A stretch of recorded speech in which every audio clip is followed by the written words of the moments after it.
Iniisip ng mga orc na siya'y baliw, at dahil ito'y nag-iisa lamang nagsimula na din sila na sumalakay. Dalawang palakol ang mabilis na patungo sa ating bida, ngunit madali lang niyang nahuli ang mga ito. Itinuro niya sa mga orc kung paano ang tamang pagtapon ng mga sandatang ito. Isang tama mula sa tao ang nagtulak sa mga orc na manginig dahil sa takot. Ngunit nagpatuloy si Jihan sa kanyang pagsalakay at isa-isang nagliliparan ang ulo ng mga orc. Hindi pa siya nakontento, pumunta pa siya sa gitna ng mga ito. Sa isip niya ito ang tamang lugar para mabilis niyang maubos ang mga ito. Sa pagkakita nito ang lahat ng mga baboy ay mabilis na sumugod patungo sa kanya. Ngunit para kay Jihan madali lang sa kanyang ilagan ang mga ito dahil sa pagiging simple ng kanilang attack pattern. Ang isang orc ay nagtangkang gamitin ang kanyang sibat, ngunit madali lang itong nasira, at agad naman niya itong sinugod. Binigyan pa niya ito ng huling advice na gumamit ng mas matitibay na sandata sa susunod na laban. Nang makita ng mga orc na nasira na ang sandata ng tao, nakapagbigay kumpiyansa ito sa kanila na muling sumalakay. Ngunit nainis lang si Jihan dahil dito, kaya nagbigay siya ng malakas na tadyak sa lupa na nagdulot ng pagkawala ng balanse ng mga baboy sa paligid. Agad naman kinuha ni Jihan ang oportunidad na ito upang tuluyan ng tapusin ang quest. Ginamit ng ating bida ang kanyang mga galaw at pag-atake upang wakasan ang buhay ng mga orc. Lubos silang hindi makatapat sa kanyang bilis. Itinapon niya ang kanyang sibat sa mga orc at ito ay sapat na upang tumagos sa katawan ng mga orc. Ang orc na ito ay mag-isa na lang na naiwan at naisip nito na hindi na tao ang kalaban kundi isang halimaw. Ibinuhos ni Jihan ang kanyang huling hampas at natapos ang misyon. Binigyan nito ng 500 puntos ang ating bida. Bumilis pa ang pagtaas ng kanyang antas kahit na nasa kalagitnaan ng laro. Ito ay medyo kakaiba sapagkat karaniwan ay inikalkula ang puntos sa dulo ng laro. Hindi masyadong iniisip ni Jihan ang bagay na ito sa ngayon dahil ito ay magandang pangyayari para sa kanya. Sinuri niya ang kanyang status window upang makita kung paano gamitin ang kanyang mga puntos. At ang agad niyang napansin ay ang kanyang martial power. Isang estadistika ng strength, agility at stamina. Ang estadistikang ito ay doble ang bisa kesa sa mga normal na estadistika. At kapag maabot niya ang 30 stat point sa kanyang martial power, maaari na niyang magamit ang Nameless Divine Arts ulit. Natuklasan ni Jihan na maaari niyang gamitin ang point upang i-level up ang kanyang martial power. Ito ay nagdulot ng kakaibang katanungan sa kanya sapagkat hindi madali itong pataasin noon. Dati kailangan pa niya ng buong pagsasanay upang ito'y mapataas. Napangiti siya dahil dito at mukhang magiging mas mabilis ang kanyang progreso. Ngunit napukaw ang kanyang pag-iisip nang may isang archer ang nagbitaw ng arrow patungo sa kanya. Madali lang din naman itong naiwasan ni Jihan. Ang mga araw ay mula sa dalawang manlalarong ito, sila'y natutuwa sa paraan na nakatakas si Jihan sa tiyak na kamatayan. Nagpasya ang dalawang ito na tapusin na ang laban. Iniisip ni Jihan na baka sila ay nagtulungan. Inaasahan ang laro na magiging isa laban sa isa, subalit pinapayagan pa rin ang pagsasama-samang puwersa. Bukod dito, ang dalawang ito ay mula sa Turtle Guild, isa sa mga top 10 guilds sa Korea. Pinaalam ng sistema sa lahat ng manlalaro na 60 na lang ang natitirang manlalaro at malapit na ang katapusan ng laro. Iniisip ni Jihan na kung iiwasan niya lang ang mga atake, ay makakapanatili siyang buhay, ngunit nakita niya ang dalawang ito na walang paki sa kanya. Nagtangka pa ang lalaki na makipag-flirt sa babae.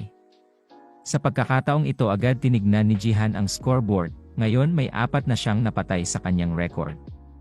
Ipinagmamalaki pa rin niyang nasa unang pwesto siya, ngunit hindi ito sapat para mapanatili ang pwesto.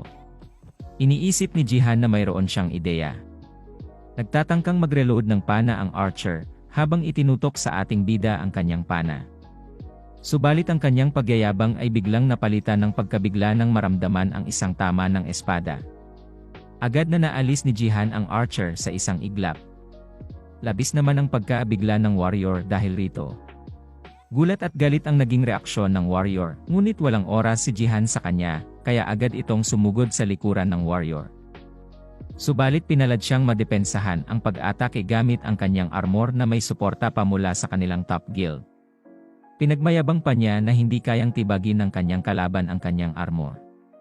Subalit nagkamali siya dahil nasira rin ang armor niya sa paulit-ulit na pag-atake ni Jihan sa iisang lugar, hanggang sa huli nagkaroon na ng bitak ang kanyang armor. Medyo nainis si Jihan sa mga manlalarong ito dahil nakuha pa nilang maglandian sa laro. Naisip niya sadyang hindi lang talaga nila alam ang paparating na kalamidad. Pagkalipas ng ilang sandali agad naman umalingaw-ngaw ang sigaw ng warrior sa buong kolisyo. Samantala ang dalawang taong ito ay tahimik na nanonood sa kanilang screen, nanonood sila ng recording ng laro. Ipinagtaka ng babae ang mga pangyayari na kanyang napanood. Siya si Lee Haeyeon, ang pangulo ng ikatlong division ng Divergent Guild. Kasalukuyang kausap niya ang kanyang bodyguard na walang iba kundi si Lim Gayong, at sinabi niya na medyo masaya siya dahil hindi nakaharap ni Lim ang estrangherong manlalaro.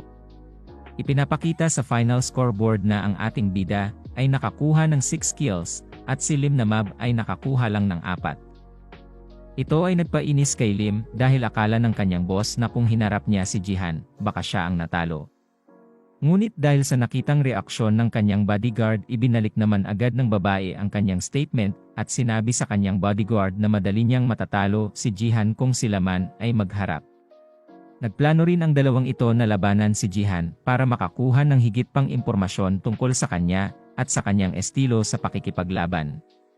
Patuloy na nanood si Lim kung paano ni Jihan pinatumba ang mga high-level players mula sa Turtle Guild. At habang siya ay nanonood, naisip niya na medyo pamilyar ang lalaki. Dito nalaman natin na si Lim ay isang talento ng Divergent Guild at may malakas na talento na higit sa karaniwang mga manlalaro. Kilala rin siya sa pagkakaroon ng S-rank gift at isa siya sa mga nangungunang manlalaro ng Divergent. Sa huling Bronze League, inasahan ng marami na siya ang magiging unang pwesto. Pero nagbago ito nang magpakita ang ating bida, at naagaw ang top spot. Hindi rin makapaniwala ang scout mula sa Turtle Guild sa mga pangyayari dahil na-eliminate ang kanilang mga kinatawan. Itinuon nila ang kanilang atensyon sa misteryosong level 2 player na ang top sa scoreboard. Nagtataka na sila sa tunay na pagkakakilanlan ng manlalaro. Samantala, sa isang mataas na gusali, nasa loob ng kanyang tinutuluyan ang ating bida, at tinitingnan nito ang scoreboard para kumpirmahin ang kanyang ranggo. Nakakuha ito ng 50% na experience boost mula sa pagiging top spot. Sumiklab din ang kanyang antas hanggang level 6. Tuwang-tuwa si Jihan dahil sa dami ng kanyang nadagdag na antas. Ipinatong niya ang lahat ng kanyang points sa martial power, na nagpataas ng kanyang stats mula 6 hanggang 9. Nakakuha rin siya ng bagong palayaw na Tutorial Conqueror na nagbibigay ng +1 sa lahat ng attributes, at 20% na karagdagang experience boost sa Bronze League. Ito na ngayon ang bagong status ng ating bida. Ang 10 puntos sa martial power ay sapat na para dominahin ang Bronze League. At ang kailangan para ma-promote sa Silver League ay antas 25 pataas. Habang tinitingnan niya ang kanyang status window, napansin ni Jihan na mayroon na siyang option para sa class advancement. Ibinibigay ito sa mga manlalaro kapag umabot sila ng level 5. Mahalaga ito sa kanilang paglalakbay bilang manlalaro dahil kasama dito ang pagpili ng class tulad ng Archer, Mage, Support, at Warrior. Sa nakaraang buhay ng ating bida, napili niya ang Warrior class, kaya't madali na lang para sa kanyang mag-adjust dito kung ito ay kanyang muling pipiliin. Pero alam niyang pupwede pa rin naman siyang magdagdag ng class sa pamamagitan ng Achievement Store.